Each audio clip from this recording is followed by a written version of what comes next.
Welcome to my channel railway अड्डा के किसी। दोस्तों कैसे हैं आप? आशा करते हैं आप बहुत अच्छे होंगे और अपनी तैयारी बहुत अच्छी से कर रहे होंगे। और आज हम एसएससी सीजीएल का टॉप 25 इंपॉर्टेंट क्वेश्चन का तीसरा दिन लेने जा रहे हैं। जिन्होंने पहली 2 क्लासें नहीं ली है वो जाकर प्लेलिस्ट में ज़रूर देख लें, जिससे आपको एग्ज़ाम में बहुत ही फ़ायदेमंद होगा। जो भी पहली बार मेरे चैनल पे विज़िट किए हैं वो चैनल को सब्सक्राइब कर लें और बेल आइकन को भी ज़रूर दबा दें, जिससे आपको नोटिफिकेशन मिलती रहेगी। और बिना कोई समय गवाए हुए आते हैं पहले प्रश्न की ओर। आज का पहला प्रश्न जो है वो ज्योतिराव फूले के द्वारा सत्यशोधक समाज की स्थापना किस वर्ष की गई थी?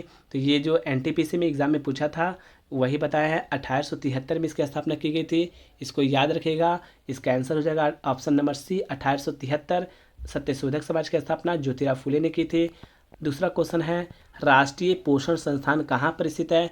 तो ये भी बहुत ही अच्छा क्वेश्चन है। नेशनल न्यूट्रिशन इंस्टीट्यूट जो है आपको ये हैदराबाद में स्थित है। और आईसी में हैदराबाद में एक और संस्थान है जो राष्ट्रीय ग्रामीण विकास संस्थान है, याद रख लीजिएगा। राष्ट्रीय ग्रामीण ग्रामीण जो होता है वो गांव वाले लोग, ग्रामीण विकास संस्थान जो है डेवलपमेंट इंस्टीट्यूट जो है वो हैदराबाद में, ये भी याद रखिएगा। इसका भी आंसर ऑप्शन नंबर सी हो जाएगा। चलते हैं आज का तीसरे प्रश्न की ओर। विश्व रक्तदाता दिवस कब मनाया जाता है?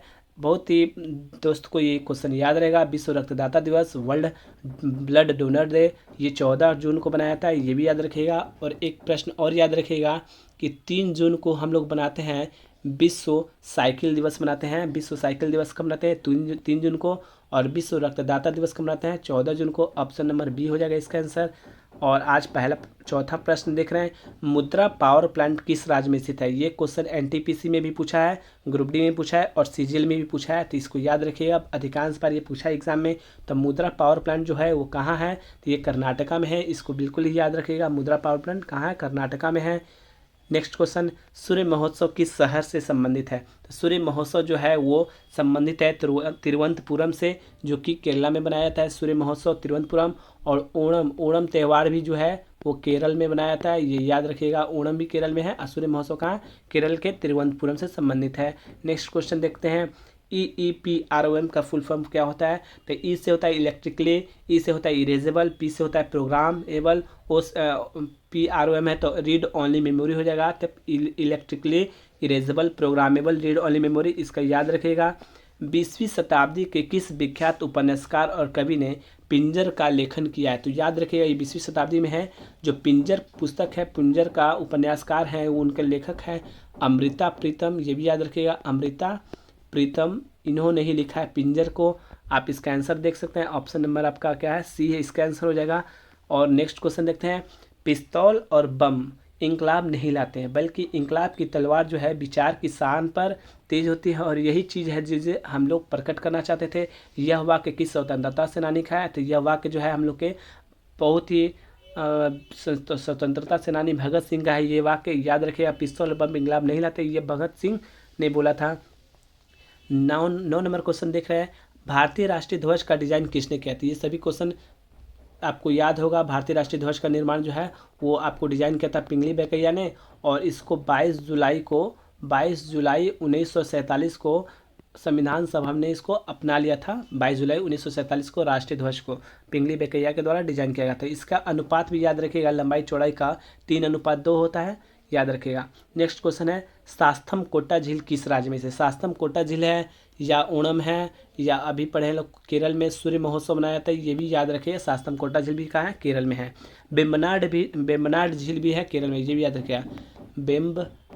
बेम्बनाड जो झील है ये भी जो है आपको केरल में याद रखेगा। नेक्स्ट क्वेश्चन देखते हैं, ट्रिपल्स नामक नया खेल किससे संबंधित है? ये नया खेल बना है ट्रिपल्स, इस संबंधित है आपको किससे? तो ये बैडमिंटन से है। अब बैडमिंटन से बहुत ही इजी क्वेश्चन है। ट्रिपल्स ये नया खेल बना है, याद रखिएगा। बैडमिंटन से ट्रिपल्स सब। UNFCCC का फुल फॉर्म क्या होता है? यू से होता है यूनाइटेड, एन से होता है नेशनल, एफ से फ्रेमवर्क, सी से कन्वेंशन ऑन क्लाइमेट चेंज होता है। ये जो है आपको पर्यावरण से संबंध रखता है और इसको 1992 में साइन किया गया था और 1994 से ये जो है प्रभावी हुआ है। 1994 से ये क्या हुआ? प्रभावी और इफेक्ट में आया है। और दूसरी बात याद रखिए, इसकी जो हेड क्वार्टर है वो बॉन में है, B1 बॉन, जो कि जर्मनी में आती है। जर्मनी में यहीं पे इसकी हेड क्वार्टर याद रखें। UNFCCC का हेड क्वार्टर बॉन जर्मनी में है। 1994 से इफेक्ट हुआ, 1992 में साइन हुआ था। राष्ट्रवाद के पानी अस्पष्ट अभिव्यक्ति किस क्रांति के साथ है? राष्ट्रवाद जो है ना वो पहली बार किस क्रांति के साथ हुई? तो राष्ट्रवाद जब भी याद रखेगा तो अमेरिकी क्रांति से याद रखेगा। राष्ट्रवाद जो आया किसे? अमेरिकी क्रांति। आपको याद होगा 1776 का हुआ था, या 1773 में जो हुआ था आपको बोस्टन टी पार्टी, इसी से संबंध रखता है अमेरिकी क्रांति, याद रखिएगा। ये अमेरिकी क्रांति 1776 में इसको आज़ादी मिला था।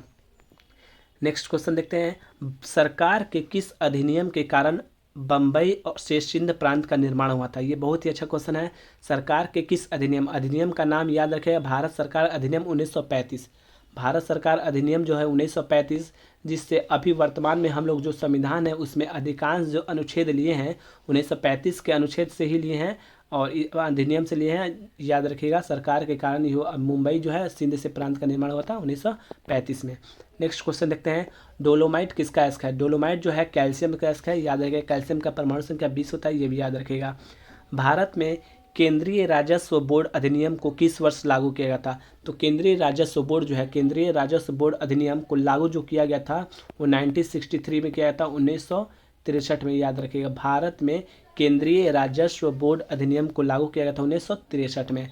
नेक्स्ट क्वेश्चन देखते हैं, राज्य वित्त निगम अधिनियम किस वर्ष में पारित किया गया था और इस अधिनियम में राज्य वित्तीय नियमों की स्थापना की गई थी? ये आपको याद रखिएगा कब किया गया था। तो 1900 राज्य वित्त निगम है ना, तो 1951 में किया गया था। सॉरी सर, 1951, यानी ऑप्शन नंबर यहाँ पे बी है, 1951, याद रखिएगा। और ये जब क्वेश्चन जो है बहुत ही वीवीआई है, क्योंकि अधिकांश छात्रों को ये क्वेश्चन याद नहीं रहता है। नेक्स्ट क्वेश्चन देखते हैं दोस्तों, आपको 18 नंबर जो है, माइटोकॉन्ड्रिया शब्द किसने बनाया था? माइटोकॉन्ड्रिया शब्द के जन्मदाता जो है कार्ल बेंडा है, याद रखिए। पावर हाउस कहते हैं इसको, cell power house, body power house, और माइटोकॉन्ड्रिया को कार्ल बेंडा ने इसने गढ़ा था। चमेरा हाइड्रो इलेक्ट्रिक प्रोजेक्ट किस राज्य में? चमेरा जो दोस्तों है वो कहाँ है? तो चमेरा जो है हमारा हिमाचल प्रदेश में है, और हिमाचल प्रदेश को याद रखे, चमेरा तो याद हो ही गया। सिपकिला झील, सिपकिला जो है वो कहाँ है? सिपकिला, ये भी यहीं पे है। नेक्स्ट क्वेश्चन देखते हैं, हिमाचल प्रदेश हो गया। कौन सा खेल बेल्ड्रम में खेला जाता है? बेलोड्रम में जो खेला जाता है उस खेल का नाम क्या है? तो आपको साइकिलिंग खेला जाता है। बेल्ड्रम में साइकिल जो चलाया जाता है उसमें बेल्ड्रम में खेला जाता है। मुक्केबाजी रिंग में किया जाता है, याद रखिए ये भी क्वेश्चन। गुप्त काल के दौरान सोने के सिक्के को किस नाम से जाना जाता था? जो गुप्त काल में जो है सोना के सिक्कों को हम लोग क्या कहते थे? तो गुप्त काल में इसका नाम जो था वो दिनारस था, दिनारस। अब पुराना सिक्का को हम लोग आहत सिक्का कहते हैं। जो भी बहुत पुराना सिक्का है उसको हम क्या कहते हैं? आहत। और गुप्त काल में सोना के सिक्कों को हम क्या कहते हैं? दिनारस कहते हैं। गुप्त काल में बहुत अच्छा है, समुद्रगुप्त को ही भारत का नेपोलियन कहते हैं, ये गुप्त काल से संबंध रखते थे, समुद्रगुप्त। रोडोप्सिन, जिसे दृष्टि बैगनी भी कहा जाता है, मानव शरीर में कहाँ स्थित है? रोडोप्सिन ये जो आँख में होता है, रोडोप्सिन कहाँ होता है? आँख में। हम लोग देखते हैं ना, इसी के कारण, रोडोप्सिन के कारण ही हम लोग दृष्टि बैगनी बनते हैं, और वो आँख में स्थित होता है, ये याद रखिएगा। किस नदी को नर्मदा की हैंडमेड के रूप में जाना जाता है? नर्मदा की हैंडमेड यानी हाथों के द्वारा बनाई गई है, वो कौन है? ताप्ती नदी है। ताप्ती नदी, याद रखें, नर्मदा की हैंडमेड के रूप में जाना जाता है। नेक्स्ट क्वेश्चन देखते हैं, आज का 24वां क्वेश्चन है, बड़गांव का सम्मेलन किस वर्ष हुआ था? बड़गांव का सम्मेलन जो हुआ था 1979 में हुआ था, सॉरी 1779 में हुआ था। बड़गांव का